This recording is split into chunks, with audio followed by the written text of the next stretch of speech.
Hey guys, welcome back! In last lecture I showed you how you can create your applications by generating them with Ionic CLI. In this lecture I would like to show you a more preferable way, and it's by cloning my GitHub repository. Because this way you will get same dependencies as I have, and there is a less chance you will run into problems or errors in future lessons.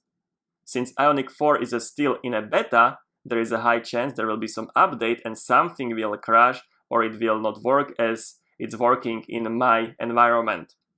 So please clone my projects and let's work in this environment.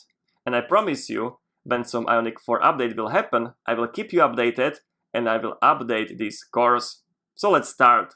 Go to your browsers. And here let's navigate to GitHub page. So GitHub here, and let's search for my repository of a starter project. So I will search here for a starter project of Heartstone lib, and here it is, and I will include this link inside of the resources of this lecture. So now we need to clone or download my project. Let's click here, and let's copy this link here, clone with SSH, or you can do it with HTTPS, it's up to you. For SSH you need to have your SSH key. So let's copy this link, let's go to your terminals, and let's choose folder when you want to have your projects.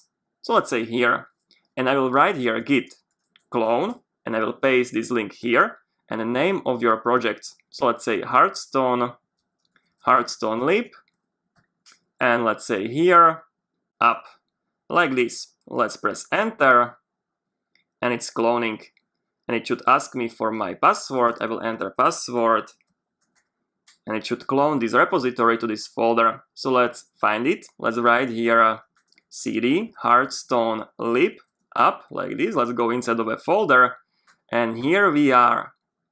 First thing here in this folder, we need to run npm install. So run npm install, and let's wait until everything is installed. So all of the dependencies, packages, frameworks, and everything what you need to run your applications. And I will fast forward this installation.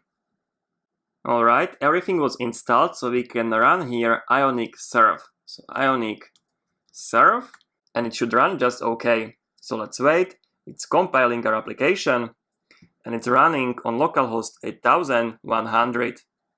Alright, compiled successfully, so we can go to browsers to localhost 8100. Here it is, and you can see our application is running just as before, perfect. So we can navigate here and do everything. Okay guys, so that's a preferable way for me. Just clone my GitHub repository and work in this folder you just cloned.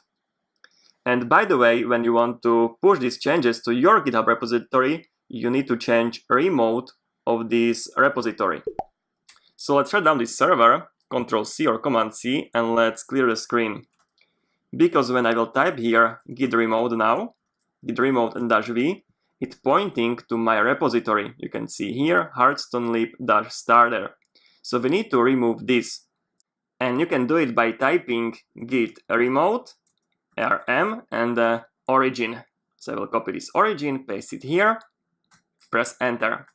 And now let's type again git remote -v. And there is nothing here.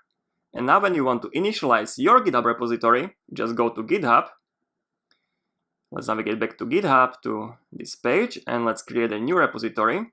So new repository here. Perfect. And let's create this repository. So first name, so Heartstone lib up, like this. Let's create the repository. Alright, let's wait, let's scroll down here, and now we can copy this git remote at origin. So let's copy this. Let's go back to terminals. Let's clear this out, and let's paste this command here. And now let's type git remote -v, and you can see your remote is pointing to your GitHub repository. So now you can push changes to your GitHub repository. And you can push changes by doing git push -u origin master. Sorry for this. Let's go back here, and I will copy this command here. Let's go to terminals. Let's paste it here. Alright, password, and it should push changes of this local repository. Alright, pushing, let's go back to our browsers, let's refresh page, and here it is, our application in your GitHub repository you can freely work on. Okay guys, so that's it for this lecture. I hope you will work in this project here with all of these dependencies I specified here. Okay guys, so that's end of this lecture, and I hope to see you in the next ones.